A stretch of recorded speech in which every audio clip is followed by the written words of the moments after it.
Je m'appelle Moussa Mbaye, je suis le directeur général de Taha Global Business Group. Taha Global Business Group est une entité 100% sénégalaise, experte dans la distribution de matières premières et d'ingrédients naturels pour les entreprises industrielles du Sénégal et de l'Afrique de l'Ouest. Taha Global Business Group est la continuation des activités de ce qui était la filiale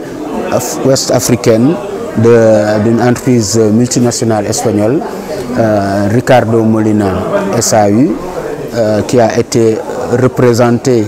ici au Sénégal depuis 2011 jusqu'en 2020 par Madame Madeleine Fall Mbaye, donc qui a ensuite repris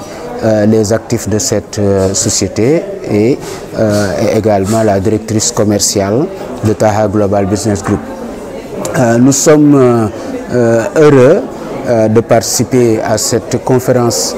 biennale de l'association des administrations et services correctionnels d'Afrique en tant que partenaire de l'administration pénitentiaire sénégalaise à travers le projet Penipro, donc où il est question d'appuyer la reconversion sociale et professionnelle des détenus à travers, disons, une usine de production de produits d'hygiène. Donc, depuis sa mise en place, nous travaillons avec le projet Penipro pour assurer l'approvisionnement en matière de base, en intrants, pour que cette production puisse se faire. Donc, de la même manière que nous travaillons sur 8 secteurs d'activité, où nous avons eu à accompagner des entreprises industrielles à assurer justement la continuité de leur production avec des intrants en termes de matière de base qui soient de très bonne qualité. Donc nous travaillons avec la quasi-totalité des entreprises industrielles ici au Sénégal et d'autres dans les pays de la sous-région, soit qu'elles assurent leur approvisionnement elles-mêmes, mais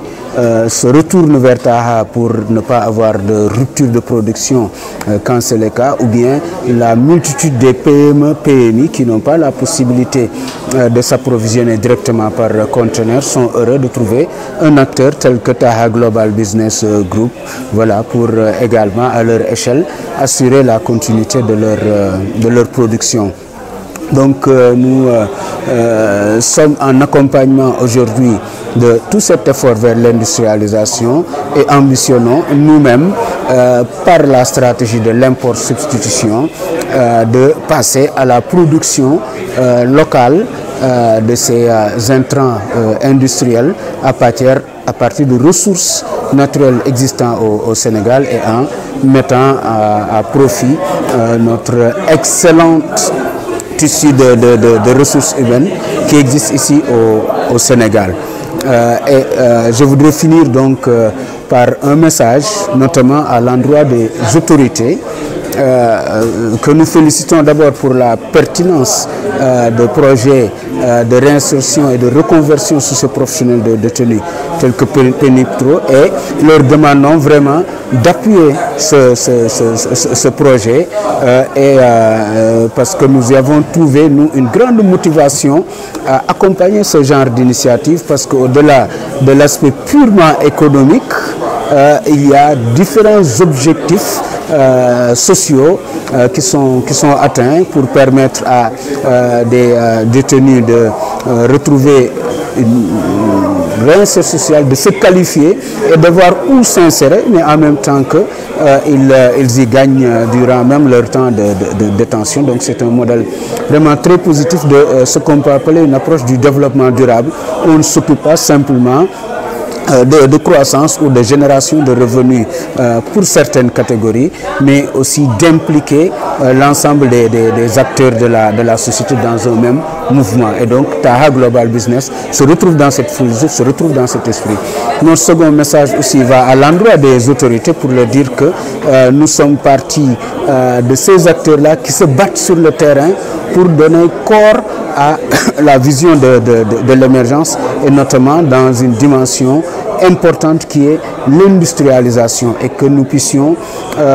gagner en autonomie, gagner en souveraineté dans ce segment de l'industrialisation de l'Afrique. Et tout ce qui s'est passé ces dernières années à travers la Covid, à travers le conflit russo-ukrainien nous montre que aussi bien dans l'agriculture que dans l'industrialisation, nous devons gagner des points de souveraineté et donc développer l'industrie locale sur de bonnes bases et avec des modèles inclusifs. Et c'est ainsi que nous sommes mis dans ce créneau pour une contribution concrète à apporter une valeur ajoutée, à créer des emplois, et nous avons besoin que l'État nous accompagne afin que l'Afrique se fasse par les Africains et avec les Africains. Merci.